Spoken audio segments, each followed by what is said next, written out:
జై శ్రీకృష్ణ అందరికీ welcome back to ఇట్లుమ్మే చందన యూట్యూబ్ ఛానల్. ఈరోజు మనం చేయబోయే రెసిపీ వచ్చేసి ఫిష్ ఫ్రై. దానికి కావాల్సిన పదార్థాలన్నీ నేను స్క్రీన్ మీద వేసాను చూడండి. అల్లం పేస్ట్, కొంచెం కారం, కొంచెం ఉప్పు, ఒక చిన్న నిమ్మకాయ ముక్క, ఫిష్ మసాలా, లాస్ట్లో కొంచెం ఆయిల్ వేసి బాగా మిక్స్ చేసుకోండి. అప్పుడే ఆయిల్ వేయడం వల్ల ఏంటంటే అది బాగా మిక్స్ అవుతూ ఉంటుంది. కారం, ఉప్పు అదంతా బాగా కలిసిపోతుంది. బాగా మిక్స్ చేసుకున్న తర్వాత మనం ఫిష్ ఫ్రైకి సరిపోయే సైజులో మాత్రమే తీసుకోవాలి. మరీ ఎక్కువ లావు ఉండకూడదు, మరీ ఎక్కువ సన్నగా ఉండకూడదు, మీడియం సైజులో ఉండాలి. మనం ఏదైతే మసాలా దానికి పట్టిస్తామో అది బాగా పట్టేటట్టు మిక్స్ చేసుకోవాలి. నాకు ఇక్కడ కొంచెం మసాలా ఎందుకు తక్కువే అనిపించింది, అందుకే కొంచెం మసాలా వేసుకున్నా.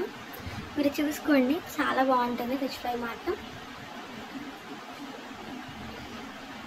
ఫిషెస్ అన్నిటికీ బాగా అప్లై చేసుకోండి, అప్పుడే చాలా టేస్ట్ అనేది వస్తుంది.